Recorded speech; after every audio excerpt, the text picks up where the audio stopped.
Murdoch. I'm coming to get you. Remember, Sally, when I promised to kill you last? I lied. I am the Lord! Get off my plane. I have come here to chew bubblegum and kick ass. And I'm all out of bubblegum. John, I'm not gonna shoot you between the eyes.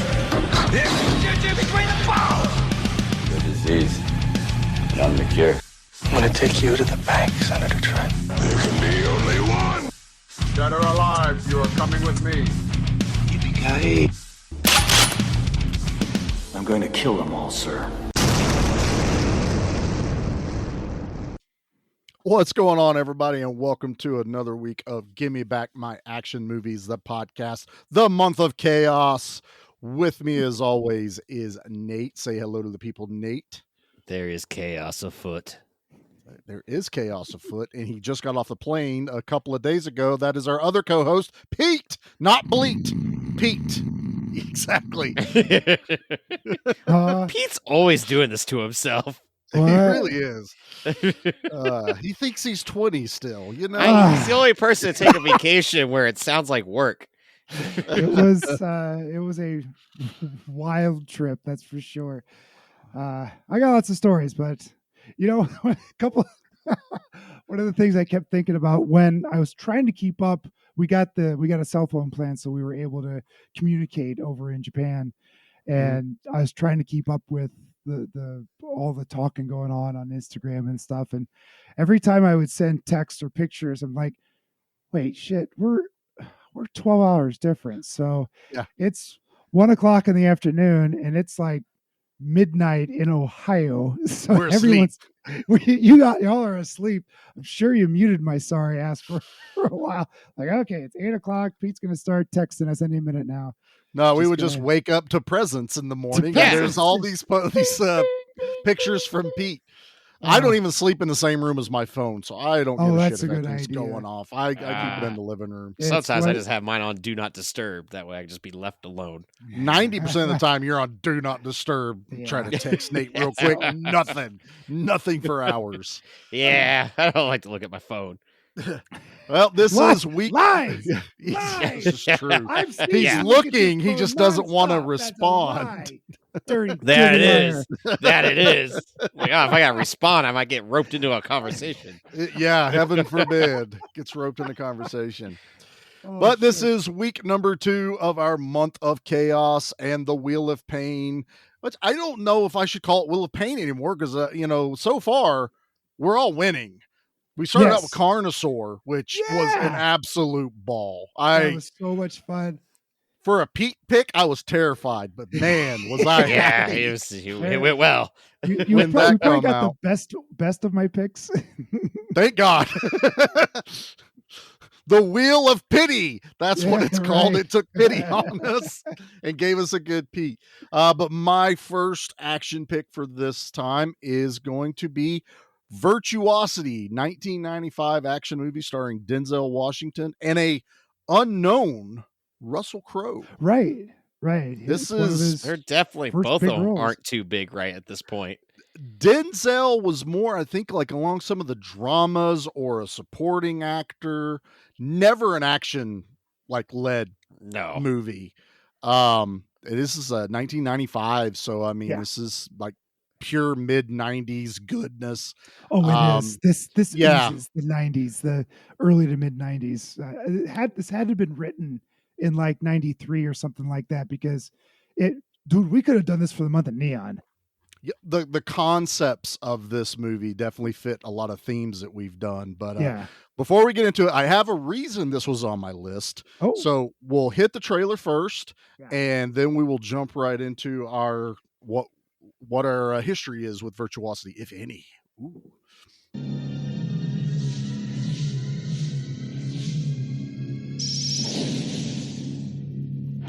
In this high-tech crime prevention facility, one man has been recruited to play a simulated game.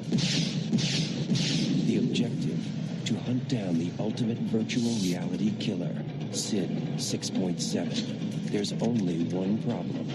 The computer changed the program. Now, he's in the real world. He's interactive. On your knees, now! He doesn't enjoy the game unless he's playing against his favorite opponent, and that's me.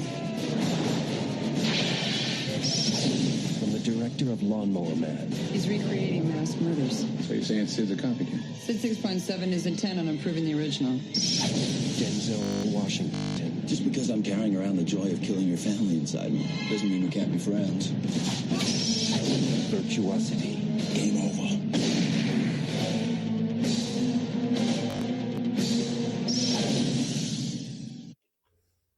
Yeah, it sounds about right for a 90s trailer. It really does. Yeah. That reeks Yeah. of 90s.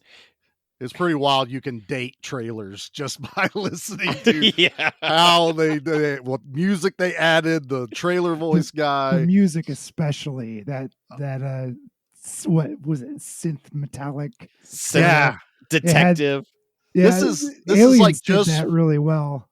This one didn't. This do it is so well. this is like just before they would start throwing in like rock bands, I think. Whenever Oh, you got yeah? Marilyn Okay. Manson and stuff. I'm Alright. surprised Because this didn't have like a rock band. Yeah, I'm surprised. I'm honestly surprised this thing doesn't have like a banging soundtrack to go with it. clubs, Really. in the club scene, I thought it almost sounded like a familiar guitar riff, like something out of Guns N' Roses or something. It's possible that it was a early start of a band or something Yeah. that maybe we know later on. But it definitely sounds that right. So I'm going to save mine for the end because this is the one that Sure. was on my pick. Pete, we'll start with you. And do you have any history with Virtuosity, or is this the Zero. first time? No, I had never heard of this movie before. Of course, I'm familiar with both Denzel Washington and Russell Crowe. I thought the police chief was Dee Wallace. It sure sounded like it for a while, and it's not. Mhm. But I was very excited for a hot minute to to see Dee Wallace, not Dee Wallace, in this movie. Never heard of this movie, never seen it. It's a first time watch for me. That's all I got. That's my history. That's short, sweet. There's nothing wrong with that. There you go. Nate, I'm gonna guess it's somewhere similar for you on that. I have not seen this movie probably since the early 2000s, if I had to guess. So Okay. I remember watching it. So John Q came out when I was like a freshman or sophomore. John And I Q. remember really being blown away.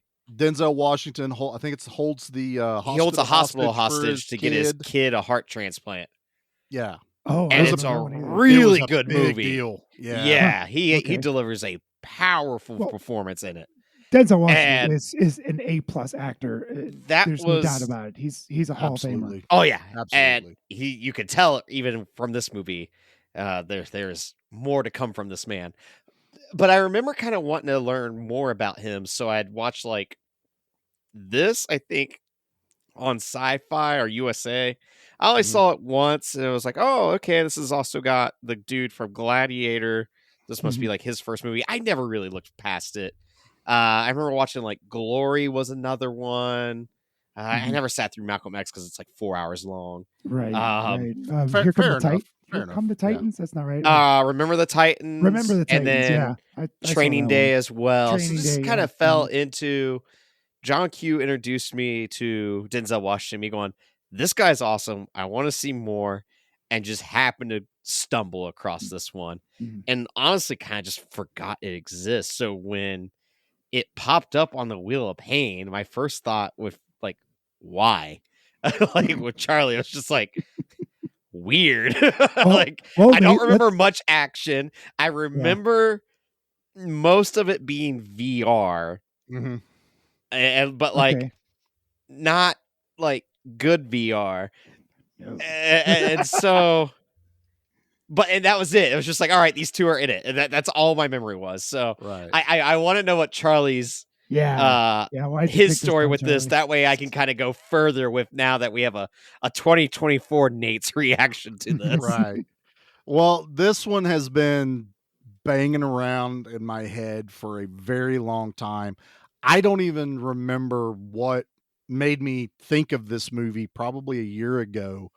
And I don't know if it was you, Nate, or if it was on the Action Elite. We were just talking about movies. Virtuosity came up. I'm like, oh my God, I haven't watched that movie in probably 10, 15 years. I really need to watch it again. And I got stuck in this, the purgatory of podcasting. I don't want to watch it till I'm ready to cover it. Right, So I right. wait and That's I wait. a horrible thing. It is terrible. Like, And it's stupid. There's no rule, but we somehow have this. Somehow it Unspoken happens, and rule of it's podcasting. self-inflicted. Honestly, if we would watch some of these movies ahead of time, it would save us a little bit. But oddly, as I'm watching, I'm like, this kind of makes sense at the You're same right. time. You're so right. So Charlie. there is a reason. The first and foremost, this movie is important to 15-year-old Charlie. Oh. This is the first R-rated movie I got to go to the theaters by myself without my parents to go watch. Me and my buddy Ben. Ben's like 6 months older than me. So he was 16. I was 15 and a half. So I rode with him. I had my learners, and we went to the little rinky-dink theater in Richlands, and they were playing Virtuosity. It was an R-rated action movie. Dad was like, I don't care, go watch it. You're 15, almost 16. And this was my first R-rated theater experience without my dad. So yeah, because I want to say Con Air was before this with my dad that we went and watched. So you've mentioned seeing an R movie before this. Yeah, I think it was Con Air that dad, but this was me and my buddy going to a theater with no parental supervision on a movie no one knew anything about, and got to watch. And I remembered really enjoying this movie. I still enjoy this movie. So we got caught in this whole thing where now it's like most of our months are like a theme, or we have some kind of, process with it. And then when we had the chaos month where it's like, it doesn't matter. Pick whatever the hell you want, throw it on there. And it was like, you can either punish everyone or you can just pick one you've wanted to do forever. I was like, I'm putting Virtuosity on this. This is the perfect just fit. because. It was just because, and I wanted to revisit it. And honestly, it's kind of hard to get a hold of. It's only ever had a DVD release. It's not cheap. It's not easy to get. Xbox, it's not available there. I had to get this through Amazon. I bought it. It also turns out I was spelling Virtuosity wrong on Xbox. Yes, you get it's an S, not a C. Yeah, exactly. There's no L. That was the other problem. And then I had to Google it. Where'd the L go? He was doing Virtuosity. That's what I thought. Yeah. Okay. So hey, then Charlie, I was like, you know screw it. I'll just go to Amazon. Hey, Charlie, you know where I got my copy? I know. Guess where? Charlie, guess where I got my copy? Ancient cult called the Librarian. Yeah, and what happened is that 80-year-old librarian that worked there had to find it at the top shelf and then blow off all the dust. And that's a thing with this movie, because I never hear anyone talk about it. I feel like it's kind of been forgotten. And I think it's mainly because Russell Crowe and Denzel Washington are A-list actors. They are huge now. And the only thing, like Nate was going through, like I kind of remember Glory. I think I saw it on TBS or something, but the movie I remember Denzel from was Crimson Tide, submarine movie. Submarine, yeah. So, okay. And that's where honestly, I think that came out just before this, so I probably actually right in the 90s. This part, this is where he started to take off. Like, I watched Crimson Tide after this, but I remember Crimson Tide more than I do. Virtuosity. Like, I can't picture it is. I can't picture Denzel Washington making this movie now. I could picture Russell Crowe making this movie now. My God, this guy, he is a great villain. Like, this was what's that movie he did a couple of years ago, Unhinged or something like that? Oh, that really stupid movie. Rage, the Road Rage movie. You can watch this movie going, I can see where he can just kind of get a little batshit crazy, and I dig it. And you're right, Denzel is Denzel in this movie. He does not right hold out back. the gate. Yeah, Denzel with hair, awesome. Didn't know that. Boy, hair and a beard. Woof. Yeah, looks Let me badass. tell ya, Oh I'll boy. give you my digits right now, sir. That was that opening he was a with him yes. being a prisoner badass. is amazing. With William Forsythe too. Yep. So there's a ton of like backup characters. Kevin J. O'Connor, which is Benny from The Mummy. He's the tech guy that has the snake and all that stuff. Got is that who William that was? Fitchner in this. Yeah, that's Benny. That didn't. Kelly Son Lynch of a- from Roadhouse. I mean, that's Yep. who the Yeah, I doctor is. recognize her. Do you two know who the little girl is? I No found idea. out. I was You shocked. found out, I bet, but Pete doesn't. That Nope. is one Miss Kaylee Kuko, I think is how you say her Who name. is Kaylee Penny Kuko? from Big Bang Theory. Yeah, that Who really is dumb Penny show. from Big Bang Theory. She's You also the never voice seen of Big Bang Theory. No. She's also the voice of Harley Quinn on the Harley Quinn animated show. Oh, she's Yeah. very good voice actress. Wow. Mhm. Yep. She was in one of those travel commercials all the time. Yeah, Travelocity, Yeah, I think. Travelocity or something. Expedia. Well, anyway, I don't Pete, know. for most people, they would know her as Penny from Big Bang Theory. Yeah. Okay. Good. for With her. Sheldon and Leonard and all those guys. Very but happy for her. this is her first film as well. So, yeah, stacked cast as far as I'm concerned. There's no bad actors in this movie. No. If anything, like, the script is pretty solid here too. It's a solid script. There's something dark here about combining every serial killer and madman into a computer virus. Let's say. I just, as I was watching it, I went, "This feels like something Demolition from Man. like not Demolition Man, This is Lawnmower Demolition Man. I was like, this feels movie like is shitty movie is- Lawnmower Man. And then I look at the I agree director. with Pete though a little bit. I think this is a Demolition Man. blend of Lawnmower Man and Demolition Man. Lawnmower Then I looked Man, up the Demolition director. Man, together. Terminator The director 2. is Lawnmower Man. I I went, know. this explains Mhm. so much. This explains the And terrible, he terrible didn't- CGI. Right. I was gonna say he didn't improve his CGI from what he was Well, doing. well, look. Yes, this CGI is improvement. This isn't technically CGI. This is vector graph imaging or something like that. This That was primitive for the time. Well, Weren't It they was bit state of the mapping? art, which is the weird so part. That's the thing. What? It was this Yeah. movie is the pinnacle of the vector type Okay. effects. All Now, when you compare it to 1994's Jurassic Park, they used CGI, which was a totally different way of doing visual Brand effects, new, which was yeah. more animation, overlay, wire frame. It's Mhm. kind of like N64 versus, the next generation consoles Sure. that were getting ready to come out. Because this feels like Star Fox in some of the scenes. It's Wow. so bad. Yeah, you're right. But then there's some stuff I think is actually kind of cool when they show the nanites that are, when the guy's looking through the VR headset. I'm like, that's actually kind of cool. There's Tracy cool Lords stuff. doesn't look digitized at Yeah. all in this movie. The egg that Oh, births that's Russell who Tracy Crowe. Lords. She was the You didn't know that's half-naked gal. yeah, she was. No. Where else are you going to put Tracy Lords in this movie? Dude, In that's a very good point. 1995. Hey, wait. Now, hold on. This is a rated R movie, right? Yep. This Yes. is the most vanilla rated R movie I may have ever seen. Yes. There's a lot of cursing in it, a lot of F-bombs, very little gore, and no boobs. Well, the gore is very computer generated because like that very first time that Russell Crowe gets shot and you see him come back together. It was, That was yeah, kinda it looked funny. a little Looney Boom. Tunes. to me. The Yeah. partner that he kills in VR though in the ice chest, that was pretty gruesome. yeah, that was. I thought that was really Yeah. cool looking.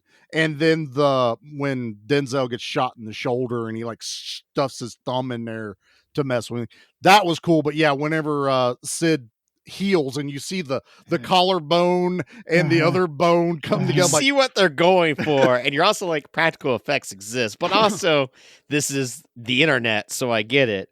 But Yeah. then the other thing that cracks me up is nothing in the world itself screams the future. Only the VR. Everything else is very 1995. you're not I even- wrong. I even love how he says now this was an emoji, and this is what they used to sign their emails with back and in the it's day. just That was funny. The Guy, colon and the guy. parentheses. This was wow. If they only knew where emoji technology would go. Not that far. Is this the first time a movie said emoji since like Hackers or maybe, something like that? I don't know. Yeah. It I think wasn't very Hackers is after futuristic. this. It is funny. Anytime you see these, well, okay, so I'll go back to Demolition Man. They did have a future look to it. There was a vibe. Everything was a little different, a little more modern, but you could still recognize what it was. Maybe minus the bathroom. This just felt like 95. They had like a time 1995. jump. Yeah, Demolition Man purposely gave us that time jump to make it feel futuristic. The only thing This did different nothing. in Virtuosity was that they had really good virtual reality and some sort of weird, I can make a person cyborg android Fun fact, thing. Hackers came out in 1995 as well. Everything came out in 1995. I guess so. Anything for about computer technology stuff. is evil.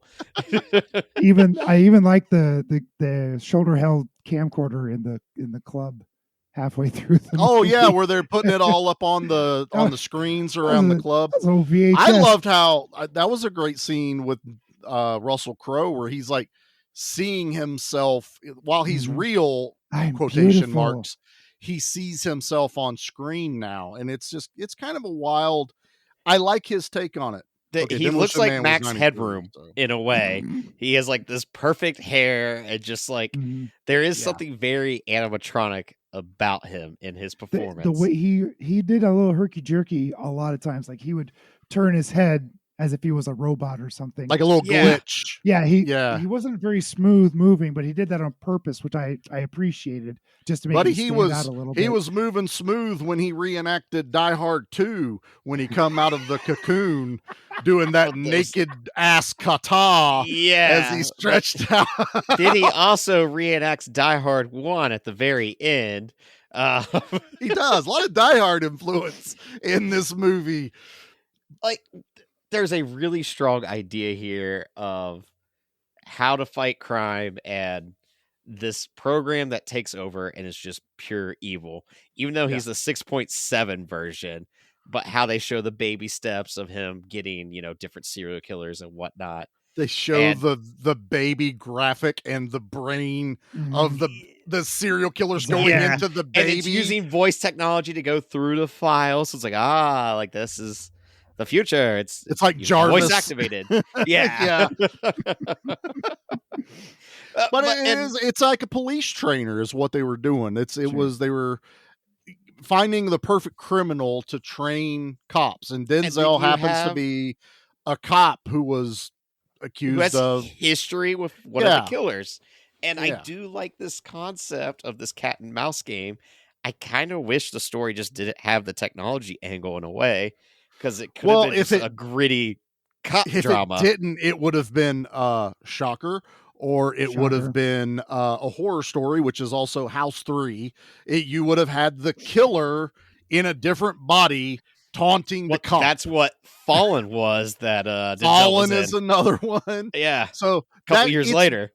If you didn't have the virtual reality to this, it would just be another one of those. So it's kind of cool that they gave it this like different little flair to it, this technology. He's also a little bit T-1000 crazy, like when he gets his arm shot off. I mean, he was about to eat a woman on live television. Yeah, that was gross. Like he threw her boyfriend off the stadium, which is a fear of mine. A stadium being up high, falling down. Dude, those upper nosebleeds, they're way more vertical than anyone realizes until you've actually the idea of someone throwing you off it is very real and terrifying to me. You could go a ways before you hit bleacher. That's a good fear to have. Did you catch the one fun little cameo at the MMA fight? I was looking, but I couldn't tell if anyone looked familiar. It was Ken Shamrock. See, I had a feeling. I had a damn feeling. I know who that guy is. Because I went, all right, this is 95. This is cage fighting. This is still early, I was gonna say, MMA days. When did MMA start? I don't remember it back in early 90s. This had to be like right at the beginning. Because it used to be like you pit the small guy against a really big guy, kind of like no rules. Well, And you had Gracie, yeah, who because kind that of was the whole started all thing. that Like, stuff. what could this guy that does kickboxing do against a guy that knows Muay Thai? And what Exactly. if, and I remember those pay-per-views always being very like brutal looking. And then You once had to be UFC, 18 to rent the sure. VHS. yeah, Like me and my like, buddy they were would rent them violent. later.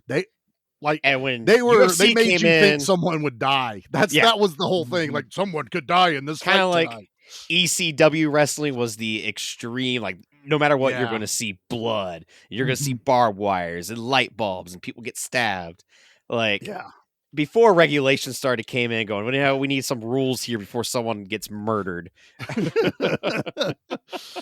But yeah, I love the early feel of the UFC, and yeah, it's like in like two little quick shots, but it's Ken Shamrock running around. I had a feeling because I was like, well, ring. this is Cage Fight 95. Ken Shamrock is somewhere around here, but I couldn't find him. Yep, he's there.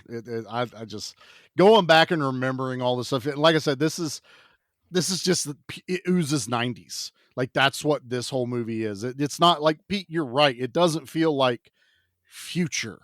It just looks like you updated the 90s for a little bit with more technology than we had. Rollerblades in this movie. Like, well, they were all on the right? set for Hackers. They didn't. Every rollerblader. Costumes were like, we're out, guys. Sorry, there's some weird movie being made over here. I don't know. They said something about emojis. Maybe you can use that in your movie, and they did. So, for God, there is a moment in this movie where I could pinpoint where I went, and you lost me, which is hard to do. But that's kind of hard. Yeah, where did it lose you? It was right at the twist. Like, that was where they pull the rug from underneath you and go, aha, you were in virtual reality the whole time. And I went, fuck you. Okay. So that was done very clunky. Because I went, there is another movie made years later done way better on like that type of reveal. And funny enough, it came up after the end of this one as like, movies you might like, check these ones out. Certain movie with Forrest Whitaker and Jude Law that I think we should cover at some point. Oh, Repo Men. You're right. That is a so much better ending. Pete, if you haven't seen Repo Man, you would like that. But you you have could to tell wait until we cover it, right? Yes, there's you the should. rule. Right, see, that's the rule. There it is. Thanks, jerks. It's the unwritten rule. We never knew this was going to happen when we started podcasting. It was like, you can still watch movies. No, you can't. I can't do it. You're 100% right. The way I understand why they had to do it this way. You had I get to it. It's just so poorly done. And like up to this point, I'm enjoying the movie. I'm like, all right, cool. You have a guy that needs an audience to get his kills. And then like it does Wayne's World. It doesn't even do that. It's hard cut. Like I rewound this thing several times going, wait, what did I miss? Because I must have looked away or blinked or something. You can tell there's a script issue here. Like, out. It was he's holding Sid in his hand, the little module. And when she goes, I like the one guy that created Sid because he's like, well, now you have killed him and now you'll never find the little girl. It's exactly how he talks. And he looks at his hand. So, you're like, oh, they're going to go back to the virtual reality machine. But I would have rather you actually showed them loading up into it. If don't make it like this, what it tried to make it this big twist. It's like, nope, that failed miserably. You should have showed him calling William Forsythe back in, Billy, saying, hey, we need you, load us in. We're going to trick him.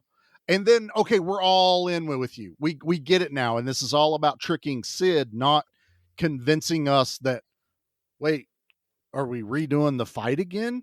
Why did Denzel get thrown off of the building? And then his blood sucks back up into his brain because it's virtual and he didn't really die. Yeah. But then it's like, okay, how much was virtual then? Because we saw virtual in the beginning. Everyone looks alike. And I love the opening scene. Like, I did not expect that much gunfire right out the gate. Yeah. It's a lot. That, I mean, you're getting a lot of destruction around the scenery kind of thing too, you know? There's Pete, bullet did you holes go to flying any everywhere. sushi houses in Japan, and were there a lot of gunfights with gangs and stuff there? No. You went to the wrong ones. They were using swords and knives, not guns. Okay, But swords and knives is also, cool. you didn't It's a lot walk through more any of the entertaining. paper walls we found out either. Did not which walk is kind through of paper BS. walls. No, That's so dumb. If I had the chance to walk through a paper wall, God, I'd feel like a beast. I'll make you a paper wall, Nate. Thank you. That's all I want. You can't. I gotta say though, you can't just walk through one. In all the movies we watch, I have to throw I gotta you throw through a you paper through it, wall. Yeah, that's true. I'm fine with that. As long as a paper wall's getting messed up. I flip you and you just fall through the paper wall. I think that's going to happen the end of next February. Charlie's going to throw me through a paper wall. I'm going to make paper walls. I'll bring them up. We'll have a big thing about it. We'll make our own little short video. You brought this on yourself to be able to get thrown for it. It'll be Patreon level. Right. Level 2. Okay, Pete gets thrown through. How many paper walls can Pete get thrown through? Depends on how much money we can raise for. Yeah, we'll do it like the whole Karate Kid going through the ice blocks. It's just me holding you from your belt and your front and ramming you through as many paper walls as I can.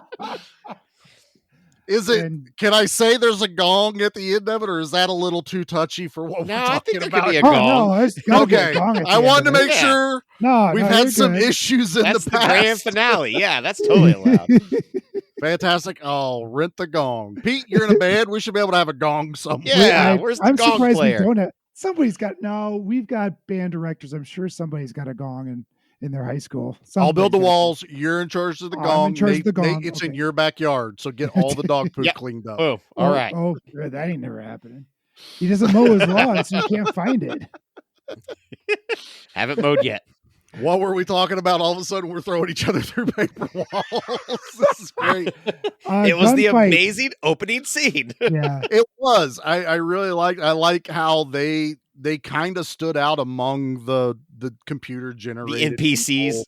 Yeah, right, and this is pre-Matrix. This is and kind that's of the other thing. thing. Like, it's kind of a precursor to Matrix, but it also is so glaring of what this movie got wrong that the Matrix gets correct. You know? Yes, and it's very obvious once you've seen the two. 4 to 5 year difference right there. But what I will give this movie credit for is coming up with an idea that Will Smith had to go and steal from him later on, which is the robot arm he had, an iRobot. Denzel did it first. Which it's mentioned, and I'm like, oh, cool, he's Jax. But he doesn't ever use it for punching like I wanted him to. He used it defensively, like whenever he's somebody gets at him with a knife in the prison, you can tell he blocks a couple of the things with his arm, and then later there's a few other scuffles he gets into. He uses the arm more as like a shield almost. It really comes into not play. Quite Winter Soldier-esque, but it's you know, he uses it to stop the fan. Yes. You know, like, and so that's kind of what, like you have it, but you forgot to use it to its fullest capacity. You know, they didn't shove it in your head like Will Smith slides down that cable at iRobot, and he can because his arms robot. I do like that Denzel lost it in the explosion that killed his wife and kid, and that's the other thing. Back to later. That's the stuff where it's like this movie can be very dark, where it shows that the killer that he captured and killed killed his wife and child. He is slaughtered in their blood when he goes back for revenge. There's the blood in this movie. Like he is covered in the people he loves blood, and he is going through these halls just shooting everyone. He's got no arm. It's completely off. And like that is the stuff where I'm like, man, there's really good, you know, villain characters in this. There's good ideas. Yeah. Like Russell Crowe inside the techno goth dance studio, and he is making a song based on everyone's screams and fears. That's dark. Enjoyed that's that. Twisted. That was dark. And it was twisted. It went on. And it was too good. Long. Yeah, it went on too long. A little too long it because did. you have to show Denzel trying to get there quick enough. You know, I get that. But it was. You're not wrong, Pete. I agree. I think this movie is a little too long. I will be the first to admit and it's that. it's only an hour and 40 minutes long, but it's like this could have been a 90-minute joint. This 85 minutes to 90, nice and tight. Better. Yeah. Mm-hmm. It would have been a breeze to get through. I enjoy the movie enough. It doesn't feel long to me, but Russell Crowe's like selling it with the way that he's playing this virtual like keyboard. And just like the people screams, and he's getting different reactions by doing different, sadistic things to these pedestrians, and it's working. And it's just dark. It's just unsettling. Is the only way to put it. It's unsettling that someone sat there and thought about that. Like, let's make a song based on screams. Has anyone ever done that before? And it's like that makes that. Not to mention this, Russell Crowe is in like this purple perfect suit that's like straight up from the 80s, Flock of Seagulls or, something to that effect. He Miami kills Vice. A robot that's the bartender. And he's like, one of my ancestors, like primitive waste or something like that. And it's just like a computer realizing a previous version of themselves and going, you're old technology compared to what I am. Yeah. iRobot stole that too. Funny enough, while watching this, iRobot was getting mentioned. Honestly, I had seen when I watched this finally, I had probably seen iRobot a few times since I had watched this, and going back now, watching it, going, "Oh shit, I've seen this before," and it was because they didn't rip it off, but there's definitely some ideas. Like you can't tell me nobody watched Virtuosity and then wrote iRobot as a movie. No. Some elements there, but Nate, you're 100% right too. There's a lot of these elements of a killer haunting, teasing his, either the cop that put him away or caused him to be executed. I just like that this doesn't. They took it from the horror, which would have been supernatural, like all the other movies are, and put it into, well, if we can't be supernatural, what's our next option? Because we have to kill the guy. Technology. Yeah. Let's bring it as our brains. He takes bullets like the T-1000 because he loses pieces of himself and he needs glass to, I was going to say we should talk rehabilitate. About how he rejuvenate his body. I thought that was pretty cool. It was clever. He's silicon-based entity. Yeah, Clone, yeah, Android ? I don't know, but it's weird that you're making a computer program into the reality. Like that's Well, they were going to make Tracy Lords into the first real sex doll. Benny had an idea, and he was there for it. That Benny was doing. Gross. This is what the most unbelievable part of that scene was?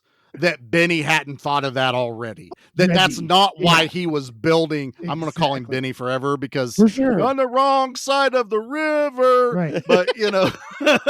But you're telling me that guy who is watching that video already built a snake was not going, I'm getting her in my machine. Yeah, I'm just telling you guys right now. The first thing he would do if he built this robot building machine.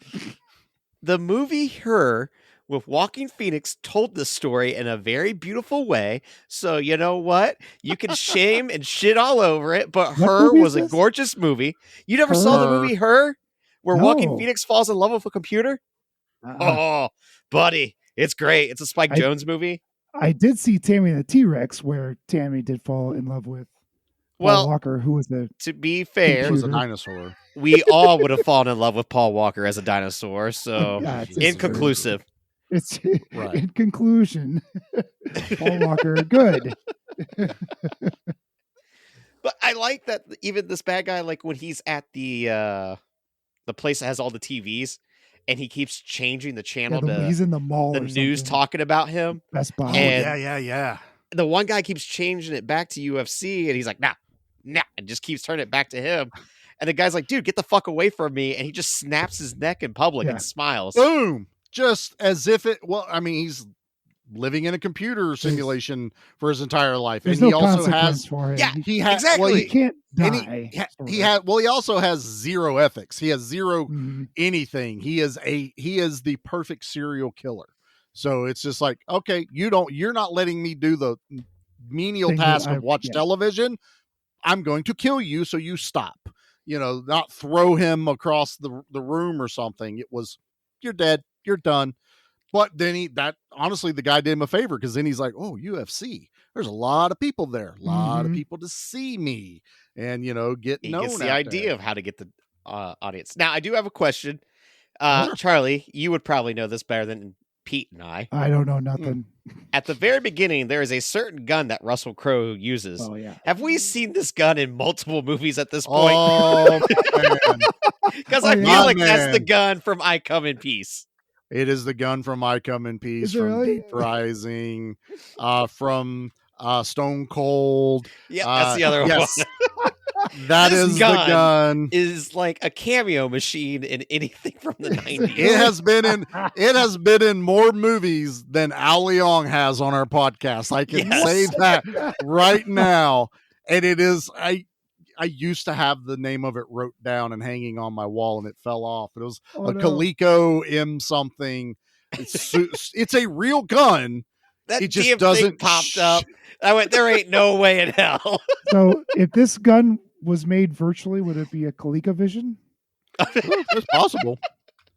It definitely could have had the rapid I'm fire sorry, they try to guys. portray. That's It's commercial. fine. I want to go commercial. You want to go to I'm commercial? sorry. Okay. I'm sorry, Pete- guys. That was terrible. Pete did ColecoVision. I broke Nate. He did. I need out of here. Transformers will return after these messages. Guys, we've been doing this thing for a while, and I think it's about time we make a trailer. Yeah. All right, so here we go. Let's get this thing. All right, ready? All right, what's going on, everybody? We are Dissect That Film. I am Brett. I'm Dan. I'm Angela. And we... Oh, wait, guys. I have an even better idea. What if we had somebody with an epic voice sell our show in a way that our show actually isn't? What do you say? Yeah. Sounds perfect. All right, let's go. Let it rip. Your host, Parker, Dan, and Angela slice and dice their way through the good. If it bleeds, we can kill it. The bad. You brought the devil! There's a devil inside everyone. And the ugly movies you love. And you can't piss on hospitality. I won't allow it! Hold your favorite films and franchises tight, because they aren't safe. In fact, it's already too late. It's time to dissect that film.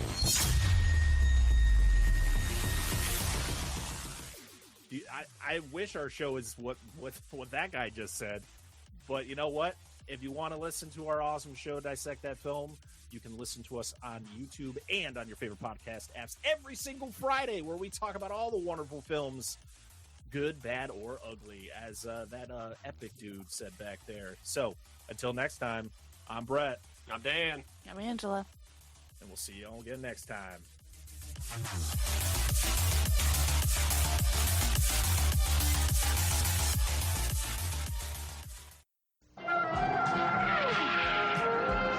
We now return to the Transformers. Okay, Parker's cheating. Yeah, that like was cheating. Where did Where they did find he that get dude? that guy? That's not even fair. I think I know who that guy is, but No? I'll have to. I gotta ask my contacts. Hey, look, he's no Leo, which is our. No, That's I was our gonna say guy. Leo. Leo's That's our guy. our guy. But honestly, if it was up to me, we might like fire Leo and hire a Patrick Stewart impersonator. You know, just to really. I like how he had it. Nate, Patrick Stewart impersonator. make it so. I've been wanting to hire a Patrick Stewart impersonator for a while now, so we just need a reason. I got my picture with Patrick Stewart. Impersonator. That's no, cool. it was legit Patrick Stewart. Me and Anthony. Jody and I went to go see him in Cincinnati for his book. He just Oh, released Fawn a was memoir. there. Yeah. Got the book in the living room right now. Nice. I took Anthony to go see. We originally were going to go see Stan Lee, and that's when he first got really, really sick in Columbus at one of the conventions. I think they were in Patrick Galaxy Stewart, or Wizard Con. I think it was Wizard, early 2010s. And Sounds right. I could either got a refund, or they're like, the replacement we're getting is Patrick Stewart, and you would already get the picture photo op. And Yeah. they were the one. They also let you, because Anthony was so young, he could just be in the picture. I didn't have to pay extra for him. Aw. Patrick loved him, dude, because they were like, don't shake his hand. He's not doing well. He's kind of, I don't want to say weak or frail, but he's definitely getting up there in age. 80 plus, isn't he? But Anthony walks up there and Patrick's just like, oh, he pulls Anthony in. He's got his hands on his shoulder. And I was like, all I did was like, Patrick, thank you so much. And he reached his hand out to me. And I was like, kind of looked at the handler, and they were like, if he reaches to you, it's fine. Yeah. It's like, I'm making sure. I don't want to get knocked out. No, you did good. I did right, but I did get shake his hand. Right, and I also got to follow Q, who got away from his handler, walk through the show. John DeLance. And I'm walking with Anthony's real little at this point, and he didn't really know who Patrick Stewart was. Maybe Professor Xavier, but I'm walking and I'm like, what does that look like? John DeLance in front of me. There's not a lot of people there. And he's holding a cup of coffee, looking at other vendors, talking to them. And you could see people going, wait, is that Q looking at my stuff? And I follow John DeLance for a few aisles. But out of the corner of my eye, about 3 aisles over, I see this girl and guy frantically running around the show. And I realized they're looking for John DeLance. For him. And I am John DeLance on Rogue. He's gone rogue. I stayed right like 20 paces behind John DeLance the entire time till they caught him. And they're like, John, we got you have autograph signing getting ready to happen. You can't just run away from us. Oh, I'm so sorry. He just kind of waves at all of us and goes back to his little booth over there. But I followed Q around the convention because he got away from the handlers. Hey, best story I got. Voice. We could get John DeLance to do our trailer. He's got a great voice. I could get Q to do this on the show. That's absolutely. All right. That's cool. What about that one guy that was really tall that was on Star Trek who also did Fact or Fiction? Oh, wait, that's Will Riker. I thought you were talking about Lurch, who was Guinan's mom's handler. Am I talking about Will Riker? Ted. Will Riker did the Fact or Fiction. He was, number 2. Yeah, he was the second one because Josh Brolin's dad did it first. What? On Fact or Fiction. On Fact or Fiction, yeah. The first season is it James Brolin? Yeah. It's James Brolin. From Amityville Horror. Yeah. That movie will put you to sleep. dude, anything will put me to sleep right now. Let me tell you. Pete's already fallen asleep. Yet Nate's got the no. It's brain. Jonathan Frakes. That's who I'm talking about. Jonathan Frakes is Will Riker. Will Riker, number 2. I don't watch Star Trek, number 1, you ding dong. Well, he's number 2. Number 2 is Austin the guy Powers. Austin Powers. Yeah, Rob Lowe. That's who it is. It's Rob Lowe. The joke, you ding dong. I thought it was a poop joke. I'm the dummy. It is a poop joke. Yeah. Who sent you? Who does number 2 work for? Well, come on, buddy. You got this. Oh shit. What movie are we talking about?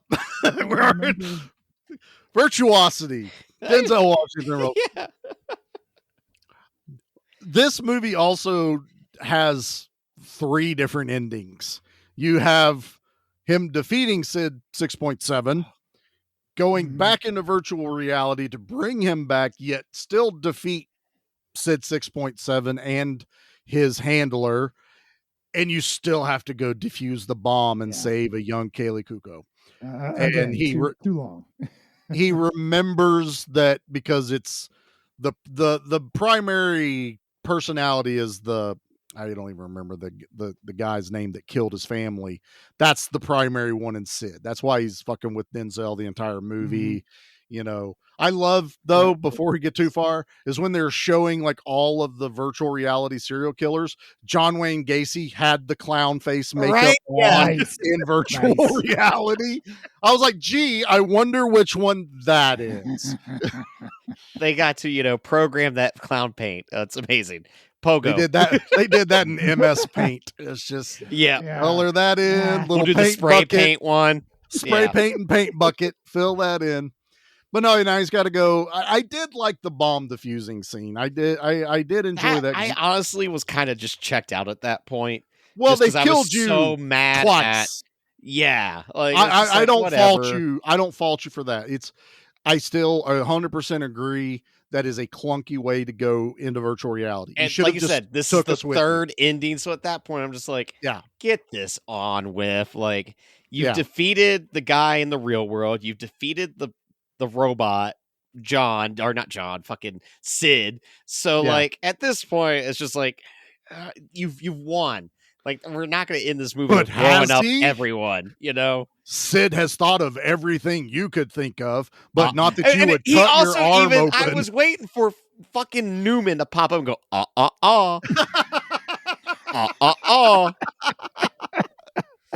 Honestly, yeah, that would have tracked just well. But, and you know, it is a little bit like, come on, because he cuts his arm whenever he stops the fan, which shows the robotics. He just so happens there's a piece of fiber optic he can pull out to defuse the bomb that Sid never would have thought of, you know, to stop Good ideas here if it would have just been one, you know? What it should have been is you shouldn't have really killed Sid the first time. It should have been almost accidental that Sid got dispatched and they're like, well, shit, now what do we do? Mm-hmm. And they tried to do that, but and that sucks because I really love the effect of Sid falling on the glass. That scene is actually really great. Cool. And as much as I hate the CGI, there's a moment where they terminate him and all of his like stringy pieces, it's practical, then turns into practical and falls to the ground. And the way that shot looks great. And like, I agree. He has this like titanium type blood that he's been spitting out. And because of the way Russell Crowe's playing it, like he looks like he's got rabies. Essentially. Yeah. He looks rabid for sure. When he's coming back, that whole like Fulci type, like trying to bring Denzel's face, his eyeballs into the glass. There's great stuff there. That was really cool. That's what sucks is I love that. It's that middle section they had to do to find out where the girl is. That's another like that part kind of sucks. When he first gets out and he kills like 3 people and writes, pig's blood or whatever it is he wrote on the wall that was of the Manson killers. Die pigs. Yeah. So you've got that, and I'm like, this is a great idea. Like, you have now a guy who's just going to go out and do random killings. Like, there's a lot here that, like, honestly, if you were to remake this movie, I think all of us would be like, really? But then there could be potential there to improve I think where the movie faltered. The only downside is which it's not going to happen. I think this is one of those that's lost to obscurity, unfortunately. But yeah, I honestly think, say some producer gets a hold of them, this would end up being a TV show, and every episode it would be a TNT type show, and each episode would be a different version of the serial killer, a virus that got out, and then the other thing is, this could only happen in 95 of getting Russell Crowe and Denzel Washington together in a movie. Oh yeah, you're not, because then the next time they work together in a movie is American Gangster, and that movie kicks so much ass. And reversed, Russell Crowe's the good guy, yeah, hunting down the bad guy Denzel. Yes, yeah, dude, American Gangster's fucking awesome. Yeah, I concur. That honestly, there's not a all lot. I'm learning tonight is that Pete needs to brush up on his Denzel movies, because damn, is the man awesome. Movie starts out of him like lighting a guy on fire. Honestly, I was like, if you haven't watched the Equalizer movies, yeah, those especially are the really first one. Good. That is, they're action movies, but not really. They're borderline horror. It's a movie that's so good that it's allowed to surpass the nail gun rule. I'll allow it. He's got a really good point. I will agree with you on that. And like I usually like, oh no, but in the Equalizer, it's like, I will let it pass. I have a hard line on that, but Denzel and Equalizer, I'll let it go. I will let it go. But Yeah, no. Gonna start a Give Me Back My Denzel Washington movie podcast just so we get Pete to catch up here. We just need to cover more Denzel movies. That's all. We can do that. I can totally bring that in there. Well, we've gone through the climax. This movie, there's not a lot of substance. There's not a lot to really dig into here. So, I mean, we can jump right in. Commentary at all. It's just, it's kind of a not really. It's a Batman and Joker is what it is. It is, yeah. Where Denzel is Batman, and the reason I exist is because, or I can't exist without you, and vice versa, sort of thing. Exactly. I mean, I think that's what this is. And that commentary is very much in your face the entire time. Mm-hmm. Oh yes, I think they pretty much just plastered it. As soon as it said virtuosity, it's like cat and mouse game. If this would have just had a different director, I think this would have done way, way better. Yeah, not that I think he did a terrible job. I just they had too many ideas and they popped it out there. But that's also a little bit of nostalgia speaking for me, because I do have a little bit for this movie. This isn't this wasn't a Charlie watches this every year nostalgia movie. And I realize I sound like I am like just pissed off at this movie. It's like no. I just feel like what I liked, I really did enjoy. It was just counterbalanced by what I didn't. And like, I'm more frustrated that there could have been this really awesome movie. You know, I think they're valid complaints you have. And honestly, I'm for the most part agreeing with you on almost all of your points. I mean, really, we'll get it down when we give it to the numbers, but let's jump into the body count. What do you say? Oh yeah, it's kind of high. Yeah. Are the virtual deaths still count because they died in the real world, right? Yeah, that gets kind of weird. So I had to get a little creative with this one. Yeah. So obviously the NPCs that get killed at the beginning segment, they don't count. Oh, that's but the cops that were in there. The prisoner / cop at the beginning that he mutilated. That's right. That guy died. I mean, so that's a death. There's 33 in this movie. Golly, really? Yeah. Minus the NPCs. Lower than I thought. You have to take out the NPCs, like all the gunfire and that's fair. There's a lot going on in that first segment, but it's a video game. Even Denzel, he said, I played your little video game. It just, the only thing that was real was him and the other guy. And then it's Sid going on, his whole, massacre. Because, I mean, he kills, Benny, he everybody dies throughout there. But 33, I mean, really, when you look back at this movie, you're like, yeah, that kind of fits. That kind of works for all the different places. I mean, he does raise some cane in the broadcast area, with all the cameras and stuff, a little bit in the goth. UFC kills like 2 people. He throws the one dude, which we're going to say he's dead. According to Nate's Fear, that guy's dead. He's dead. He probably killed a couple guys when he landed. He landed on Ken Shamrock, so he's definitely dead. Oh, you just bounced off of Ken Shamrock. Ken Shamrock's pecs ripped him in half. That's exactly what All right, well, speaking of the deaths, let's pick our favorite ones. Have you ever killed anyone? Yeah, but they were all bad. Pete, we'll start with you, brother. What was your favorite kill in this? Russell Crowe going through the glass. That was very cool. And I was even yelling at the screen like, dude, he's going to suck that glass up and he's going to be A-okay. Same, right? And he started doing it. I'm like, okay, I guess I figured something out, but it still looked good. I did, as cheesy as it was, I did like how he would just walk up to a pane of glass or something and suck all the glass back into him and reshape his hand. I loved when he got shot up and he's in the car and he grabs handfuls of glass and starts eating it to heal the bullet, because he got shot up a lot by Denzel and all the other cops. Yeah. Like he is like, there's a lot of holes and the windshield's gone and you're like, okay, he's got to heal handfuls. And honestly, it's not really like, I think it was the candy glass, because it looks like Russell Crowe grabbed a handful of shit, shoved it in his mouth. But even knowing it's candy, the crunching sound effects they gave it, you're just painful. No, I don't like it. So Nate, what about?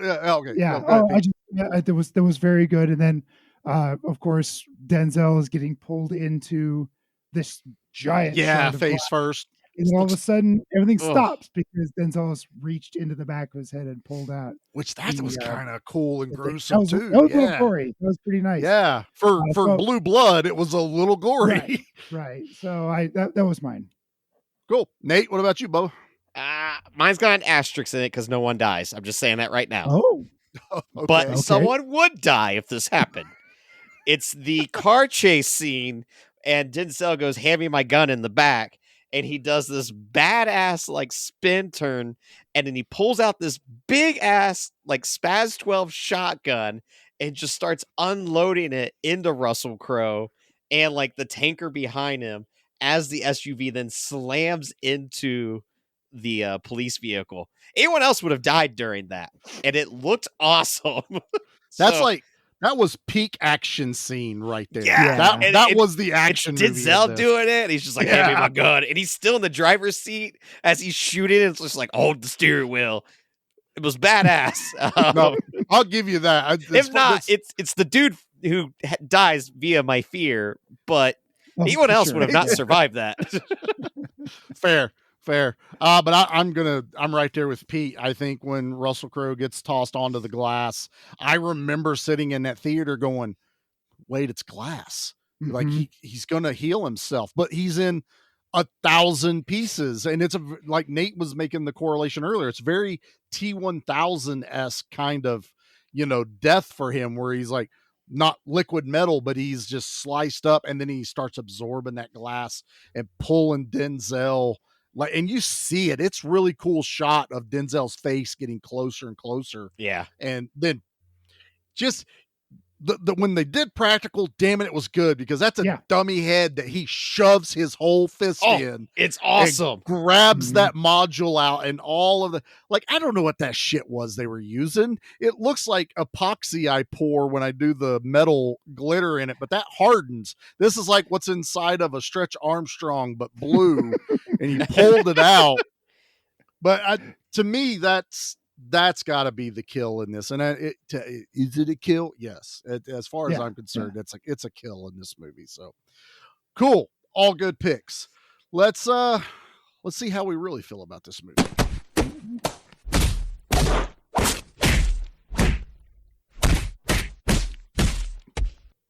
Still waiting on somebody to get us an Al Young song. That's all I'm going to say. Right all there. we need is the music, and I'll do the vocals. I got it from there. That's right. That's all we need. That's all we need. Let's see. Pete, I'm going to let you go first once again. All right, once again. 1 through 10. 3 times in one episode I get to go first. Huh. Interesting. You're tired, and I'm giving you I am the a little ability. Sit now. I'm taking pity on you tonight, Pete. Okay. So this is not my bag. It's 5.5. Because 5 is like, make up you're an adult. You can pick your movie. I'm going to give it a half. Middle of the road. Yeah. And 5.5 is like, sure, go for it. I think my biggest gripe was, as I'm watching this, I'm thinking the whole time Demolition Man and how charming both Stallone and Wesley Snipes was. And I'm watching this, and I'm getting kind of pretty much the same idea, where there's this Batman Robin thing going on. They're not necessarily time traveling like they did in Demolition Man, but it's Russell Crowe he's the son of 1,000 maniacs, fighting the cop that put him away, sort of. Mm-hmm. And neither of these guys have the charisma or personality that Snipes or Stallone had.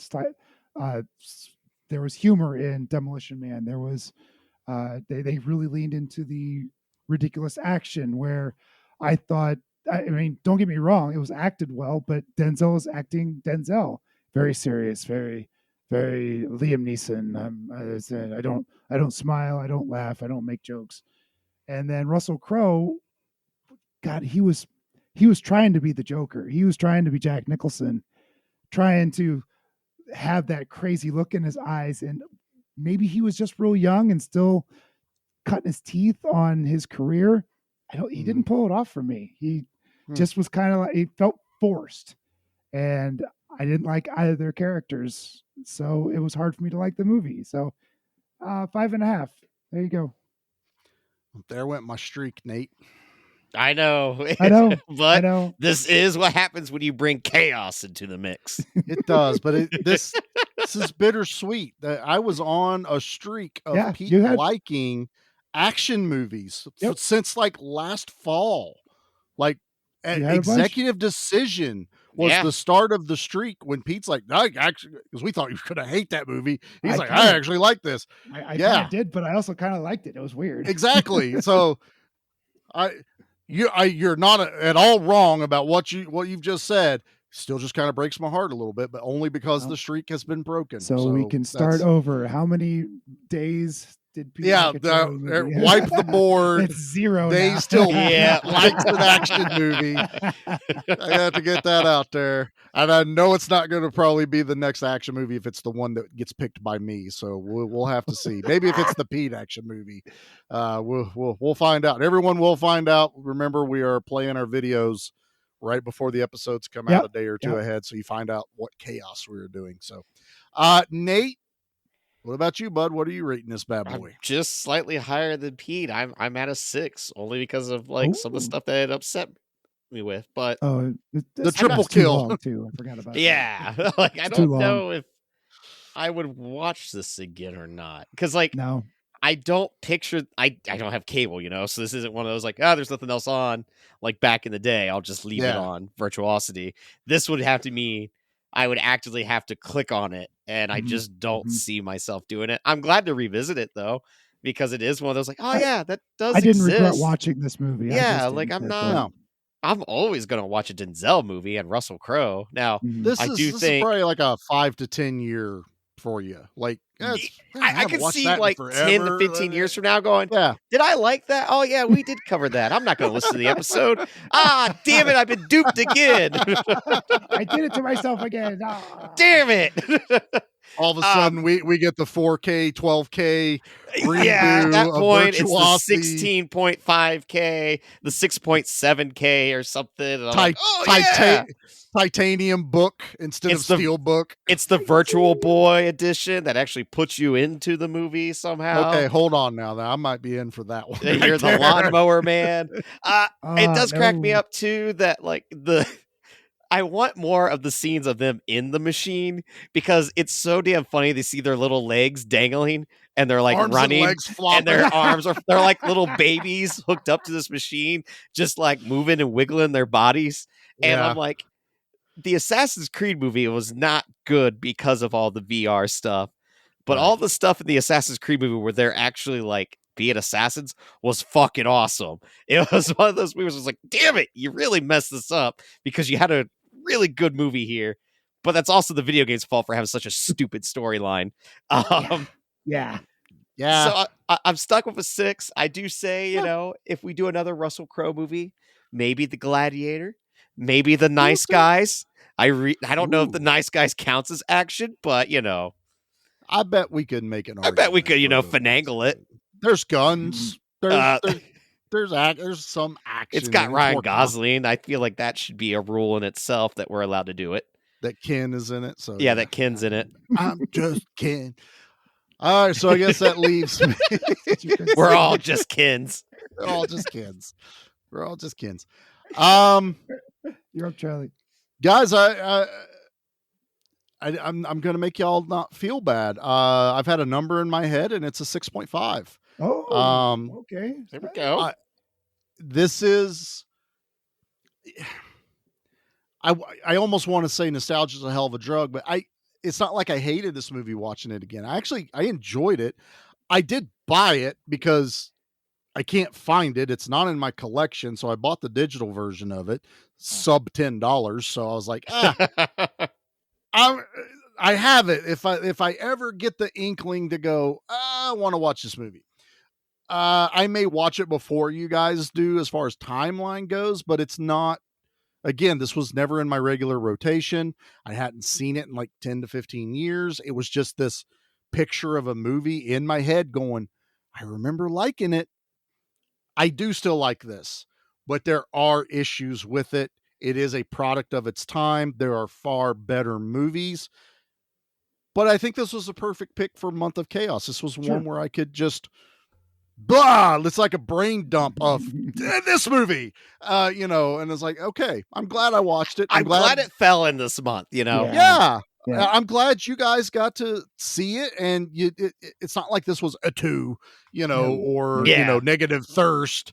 There was enough there, and to be fair, had we all like been able to sit down and watch it together, it may have bumped it up one more point by for each 1 of us. point, I bet. Yeah. That, and it's just because we could have fun with the insanity of it in person. But I also feel like after it would be like, all right, so you guys want to watch The Matrix?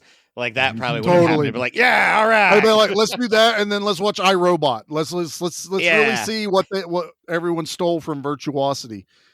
But it's an early Russell Crowe. You'll never be able to take that away from it. I mean, this is one of the first true action movies for Denzel. There probably wouldn't be an Equalizer without Virtuosity. There wouldn't be a Gladiator without Virtuosity. So it has its place. I think it's been forgotten. I wish it would get a release. I would buy it. I wouldn't buy like the $50 collection like I do the for Vinegar He-Man. Syndrome release. Yeah. Like here we are. Umbrella or something. But where it's like, hey, here's your 4K UHD. It's on sale this week for $15.99. Okay. I'll spend that money on Virtuosity. That's my limit. Vinegar Syndrome. That's my limit. That's all I'm going to pay. Honestly, it's probably going to be Kino Lorbo if they get this right now, but probably. I think it's fair assessments all the way around. I do say if you've never seen it, it's one that you should see, especially if you're a fan of Denzel or Russell Crowe. It's fun enough for that. And, seeing Kelly Lynch in something that's not Roadhouse and, short hair, which is kind of weird. She doesn't look like Kelly Lynch in this movie. No, not at all. It's so weird. That's not Doc. Yeah. But, and the best gun ever in action movie. Just can't wait for it to pop up again. Where's the next? That should be the website I start. Where is this gun in the movie universe? When does Billy Drago show up, and when does this gun show up? Do they ever cross paths? Does Billy Drago ever shoot this gun? Oh, yeah. That is. I have to find that. So, all right, Nate. That means we got to do the things. You got a trash opinion? You know it, buddy. I'm the trash man. I come out, I throw trash all over the ring, and then I start eating garbage. And then I pick up the trash can and I smash the guy on the head. Oh, that's going to be a disaster. This one might be one of my favorites, just a heads up. Oh, okay. So this comes from MM39, who gave it a 2 out of 10 back in 2002, and said, this movie is so bad, not to watch it. They said, this movie is so bad, not to watch it. And my wife rented it, not me. After Sunday dinner at my mother's, my dad and I watched it. I could not believe that someone said Washington should have won an award for this film.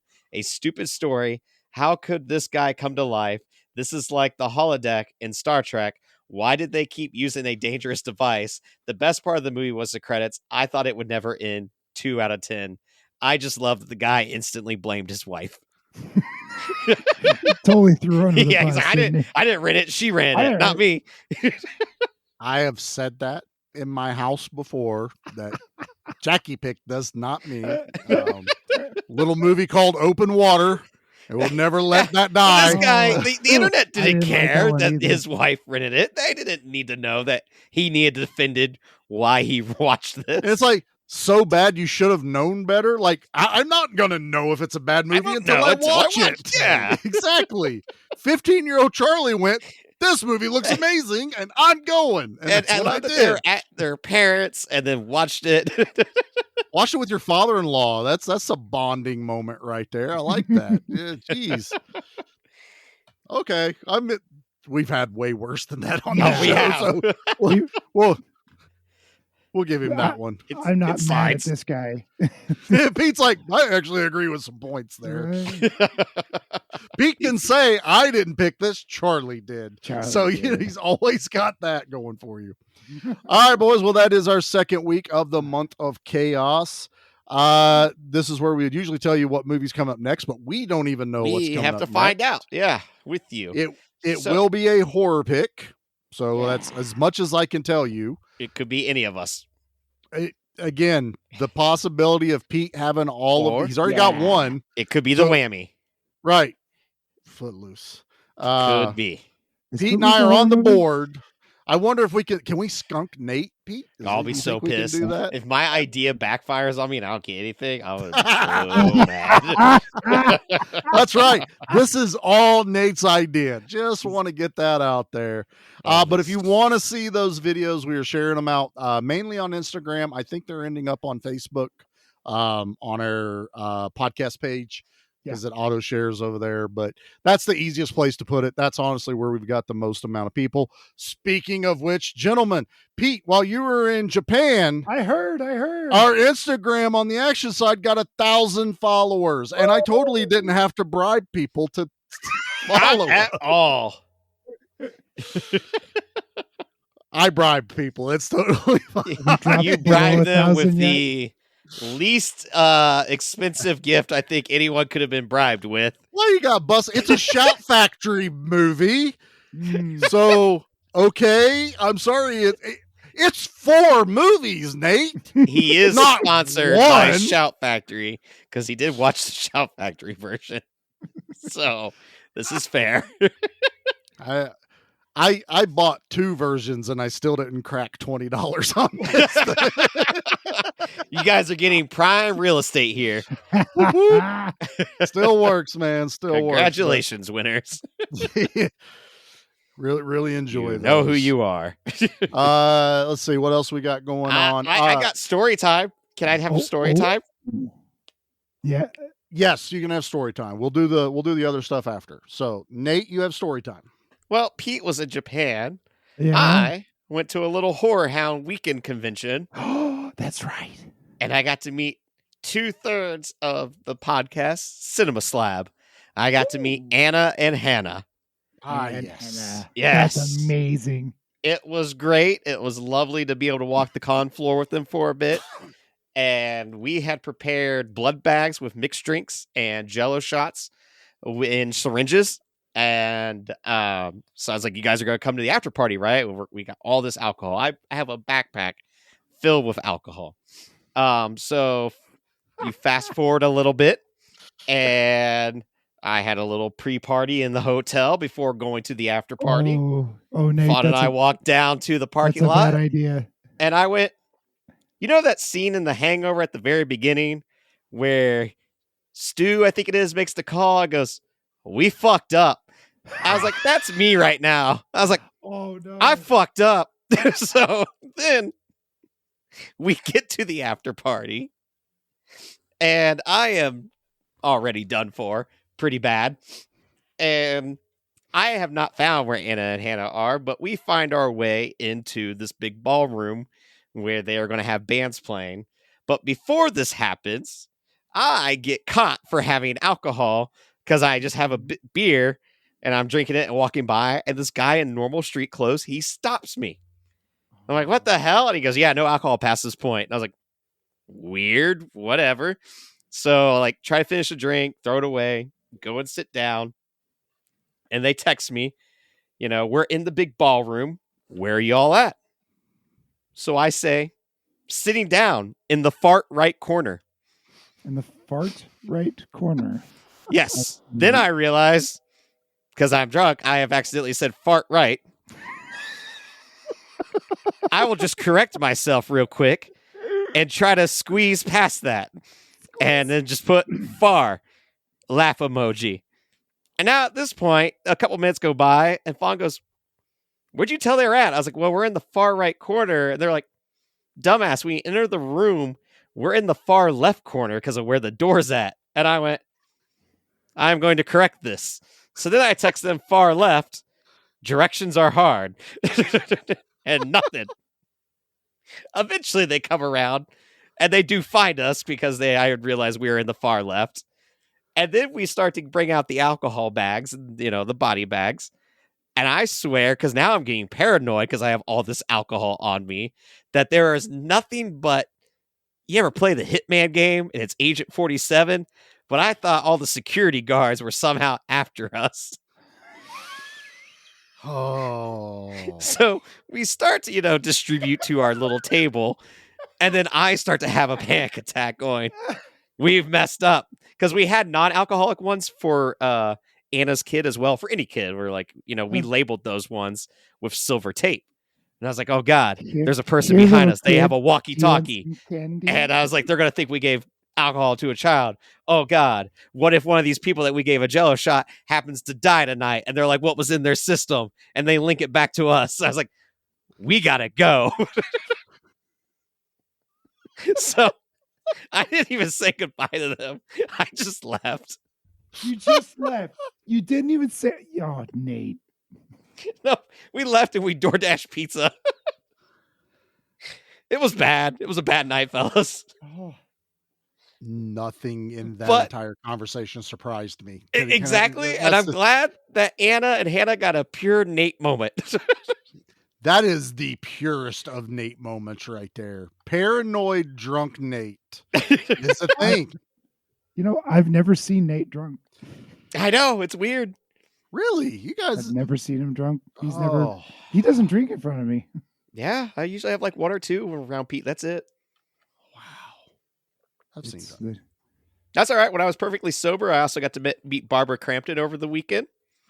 Yes. I said 5 words to her. Because you're like 4 of them were hi. You said that 4 times in a row. Hi. And I was like, hi. She said hi. I said hi. Then she got up and I said, hello. Jesus. And then after the picture takes, she goes to walk away and I go, have a nice weekend. And she turns around and goes, thanks. And I was like, hi. And then just laughed. Because normally I'm like, celebrities or whatever. They're normal people. I was shocked.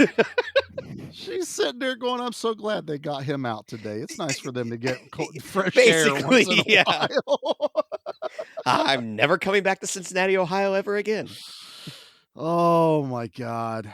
This is why I got to get you a shirt. It says, my name's Nate. Ask me about my podcast. That's all it needs to say. That's awesome. Well, I'm glad you got to finally meet Hannah and Anna over at They were Cinema lovely. You could tell they were having a blast, which I'm so glad. Hopefully they got to come up to Ohio. Hopefully I did not scare them off for next year. I don't think you scared them off. I think it's totally fine. And if you guys haven't listened to our Freddy versus Jason episode that we had them on, please make sure you go back and check that out. We had an awesome time with them. We've also been on their show. I just did Detroit Rock City with them, so definitely go check out them. That was a hoot. Let's see what else we got going out. We got a quick preview episode I did with Dustin over at Flicks and Friends. We set in and covered a movie on Shudder, or it's not. This is weird. We got it from Shudder. It's not on Shudder. It's on Tubi and Amazon. But it came from Shudder. Hey, but man, it's called, screeners are going to screen, all right? Yeah. Everwinter Night. Listen to the review before you watch the movie. Just leave it at that. Also, two important things for Charlie. The Deathstalker remake had got full funding this weekend. So the director of Psycho Gorman is heading that, and it is going to happen. We are getting a new version of Deathstalker. Also, a personal thing for Charlie, I would love for everyone to please go check out The Making of Megaforce, the new documentary that is being helmed by Bob Lindenmeyer and Barry Bostwick, all about the history of Megaforce. Bob owns like 2 of the original vehicles from the movie. Wow. He's built some replicas. Please That's so awesome. Go out and support that if you can. It's on Indiegogo. You can find the links on our Facebook page, Give Me Back My Action Movies, the Facebook group. You can find the link on the Action Elite website and their Facebook groups. We got Owen was kind enough to share that out for me and really help boost the reach for their Indiegogo. $2 late fee is tied in with them too, with a lot of the promotions. They got like the early trailer for it, so I've been following this with a lot of anticipation. So yeah, please, if you can, support it. If nothing else, share it. Find someone that can throw them a few bucks, and we'll get this documentary finished up. And yeah, speaking of the Facebook group, you can also find us over at Gimme Back My Horror Movies, the Facebook group. Both of us are on Instagram. Each of us have over 1,000 followers on Instagram. Gimme Back My Action Movies, Gimme Back My Horror Movies. We are on X, we are on Threads, we are on TikTok and YouTube. Nate, have you been anywhere? No. Yes, I have. I went to places. You're giving me this look like I have, like I should know where I've been, but fine. Charlie made a second appearance on our best friend show, Spoils of Horror. Yeah, Charlie was on Spoils of Horror, everyone. You should definitely check out the episode that Charlie was on for Dollman versus Demonic Toys. I definitely know what he's talking about. I'll just say he was so into the bit that wasn't him. That it he was thought Charlie. It was me. Yeah. Wow. Stephen and Leo really appreciate you sharing that out. I thought you were talking physically somewhere. I'm like, no, I haven't. Been on my couch. Just talked about being on Flicks and Friends and documentary supporting. What else would I be talking about? Well, you know what? That part didn't click with me, all right? Obviously. Yeah. It was like you got plugged back into virtual reality and had no idea where you were. I plead the fifth. How do you like them? Yeah. I don't think that works. I'm happy that I'm not in trouble for once. Exactly. Pete left Bleat in Japan, so we should be totally fine. Yep. And if you don't know what we're talking about, go listen to Carnosaur, our first episode of Month of Chaos. And you'll understand why this month is chaos. That's the bad one, huh? Oh, no. That's the bad one. All right. Yeah. Anything else we need to do here, boys? Are we good? I feel like I just need to get out of here. I think you both need to go to bed. One of you has an excuse. Pete's jet lagged. What's your problem? I mean, I had a little cold over the weekend, so maybe I'm just a little rusty here. I'm a little nasally. It's fine. Yeah. I got some Sudafed. It'll be totally fine. Hey, I got sick the night Guar came to town. Didn't get to go. I was really bummed out. Ooh, that would make me upset. Yeah, I was like, damn it. I'd be pretty upset about that. All right. Well, I think that does it for us this week. Like I said, tune in to our socials to find out what next week's horror pick for the month of chaos is going to be. So I don't know what, is there a line in this movie I should repeat? I have no idea. Just do like 1001001. That's gotta be mean. That's like binary for something in here. Do the Bender from Futurama 001110011 where he time travels. That's exactly what we Shut up, baby. I know it. Bite my shiny metal ass.